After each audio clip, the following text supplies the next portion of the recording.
different people come here for different reasons.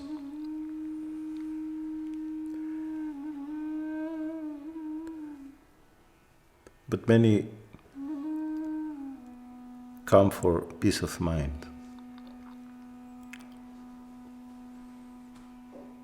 They say that in the world, in the society of today, they look for this peace of mind. But peace of mind is a contradiction, is an impossible. Because as long as there is a mind, cannot be peace. Mind is tension, activity, aggressiveness, violence, worry. That is the very nature of the mind. So let it put it very clear, or there is peace or there is mind. But both cannot exist together, like darkness and light. You cannot look for an enlightened darkness or a totally dark light.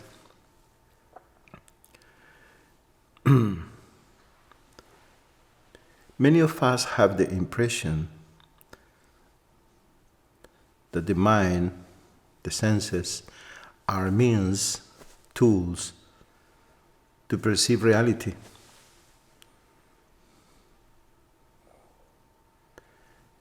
Many have the idea that through the senses, through the mind, you can perceive life as it is. But the reality is that the senses and the mind are filters. Filters that color the reality.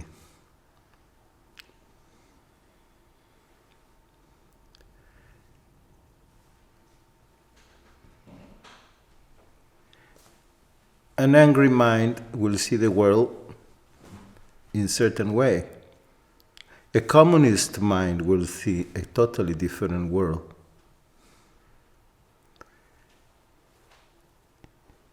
A Hindu mind, a Christian mind.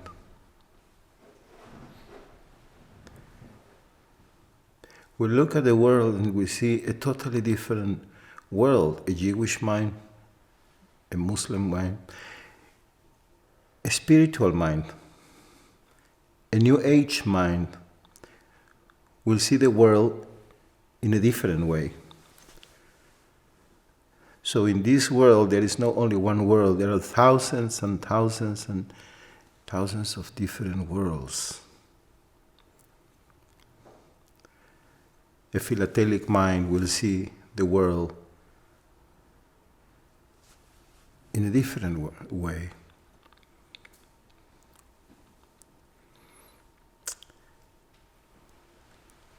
And you cannot look at reality because you identify with the mind, means you are the mind.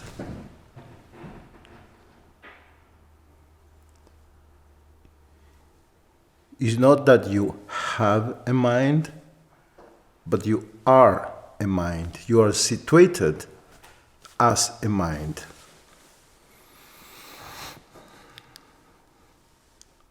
And what is the mind if the mind is not you? The mind is the society, the family, the nation, the tradition, the history, humanity. All the conditioning of the society is the mind. So that is what you are, the way you perceive yourself.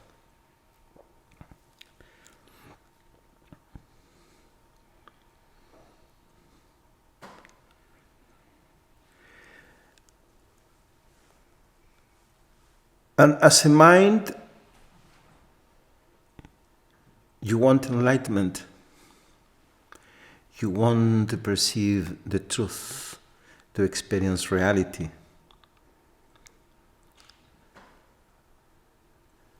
Because for the mind that is totally objective, everything is an object.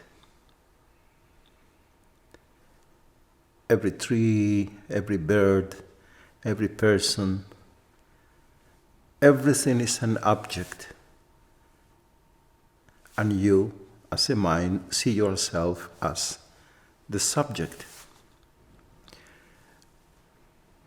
So when you look at spiritual path in this dual way, you think that God is there and you are here, somewhere inside this body.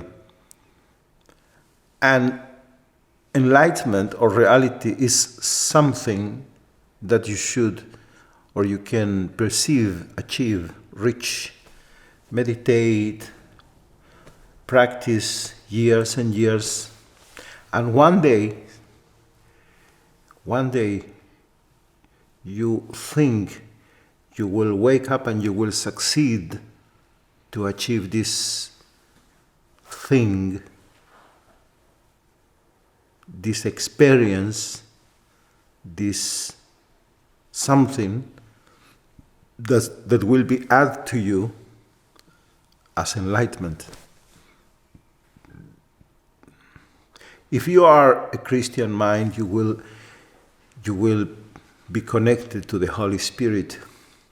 If you are a Jewish mind, you will perceive Hashem. If you are a Hindu mind, you will really know Krishna. You will associate with Krishna, Shiva, etc., etc.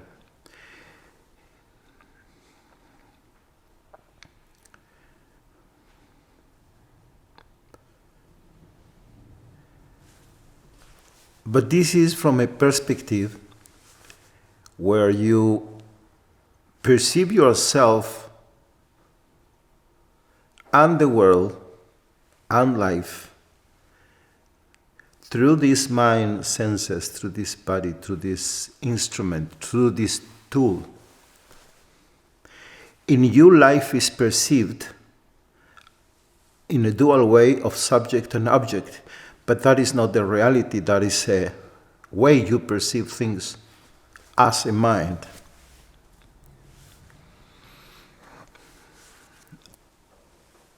I tell you that enlightenment is not so much about to perceive something or to have certain experience.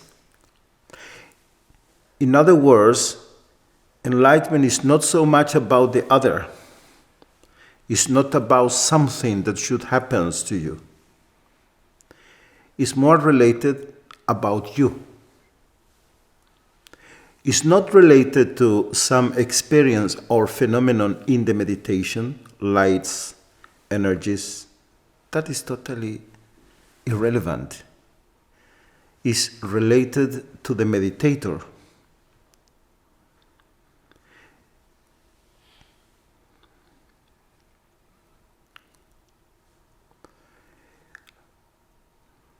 Life happens everywhere, inside and outside. Life happens in the trees and in your heart. Life happens in the rain and in your veins, in the birds and in your breathing, in God and in your soul. But that is a way to perceive it. Life happens everywhere. In fact, only life is.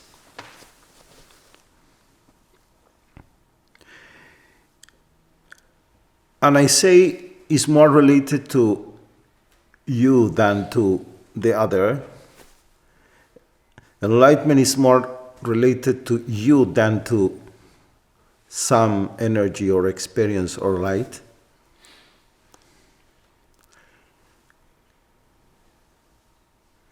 In the sense that It's not that you as a body, as a mind, as somebody will perceive something or will happen something.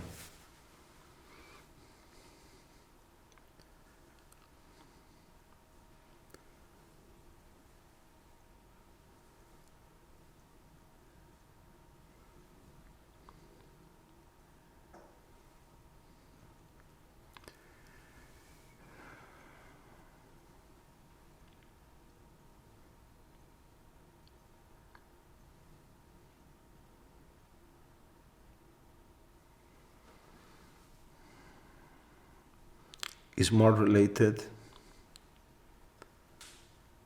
to as you perceive yourself.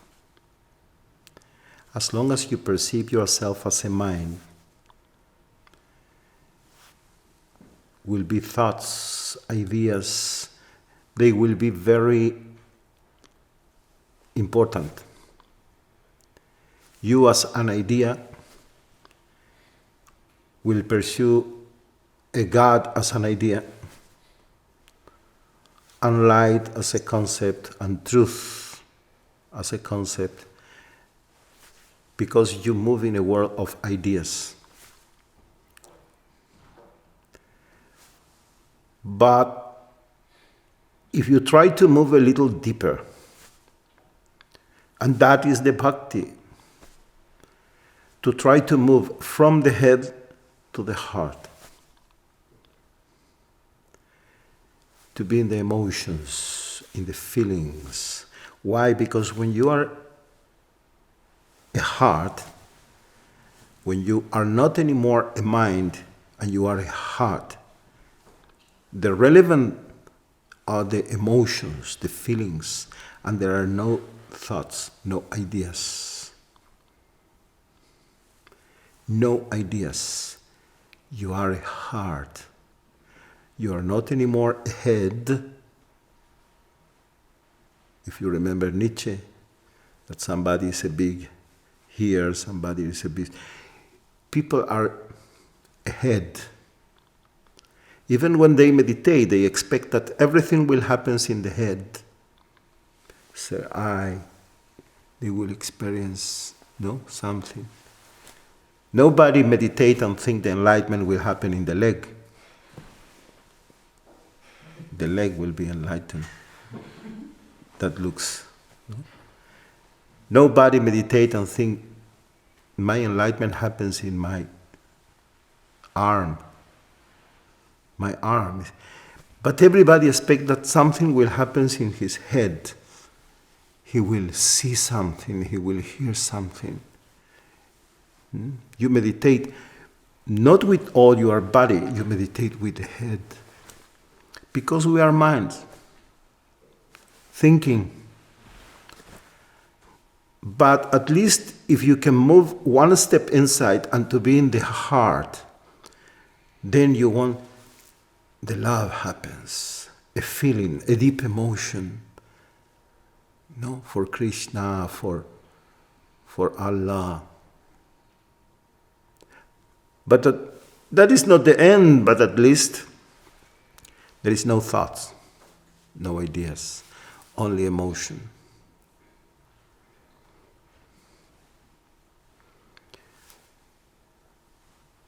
But then if you can move one step inside,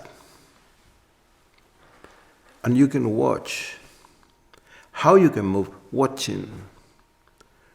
You watch your mind far away with cognitive movement of thoughts, ideas, concepts, conclusions. And then you're able to look at your heart with the movement of feelings, emotions, happiness, distress, matras parchastu kaunteya. And you're able to situate in the last place before the jumping, before flying, is your existential point, where you are. You simply are. You are not anymore a Christian or a Hindu. You are not anymore a communist or fascist. You are not anymore capitalist, atheist. And then you are not anymore happy or sad or up or down. You simple are. Simple are in your purity. It's a very deep space where you feel, I am. It's a place of security, confidence, because many things you can doubt, but one thing is impossible to doubt, that I exist, not as a concept. It's an existential experience. I exist. Not a thought. Not a feeling. It's real. And from there, it's not that something will come to you or you will achieve something, but it's more where you situate. The place that where you are situated. If you situate yourself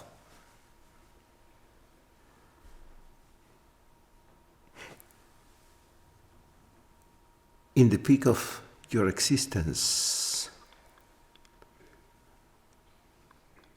from there, you don't care anymore. There, the door is open to your meeting with life, with existence, with reality. What it is, as it is. There doesn't matter what you have. Your beauty, your intelligence, your knowledge, your possessions, your money, your reputation. Because it's not, you stop to live from what you have and you begin to live from what you are. And then you move different. You walk different. You walk as a being. You are more being, less an object. Because objects make you an object. When you are proud of what you have, you are directed to objects. The objects give you certain value. But at the moment you situate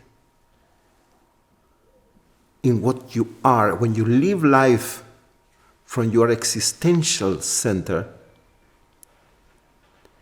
you become less an object and more a being.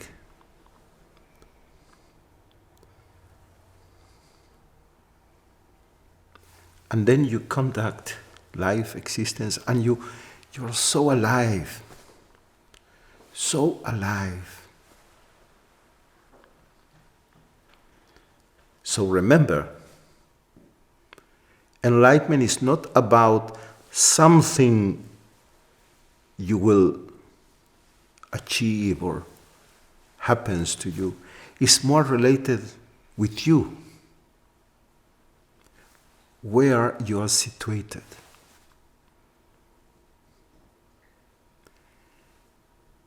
Because when you are the only thing that you can be. That is the self. That is the Brahman. That is the divine. That is not to look for something, but to fall in something. Because when you reach the existential point, there is nothing else you can be but yourself.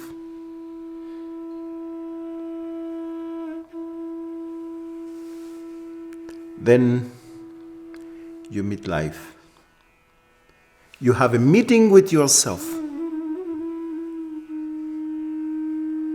There is a meeting with the divine.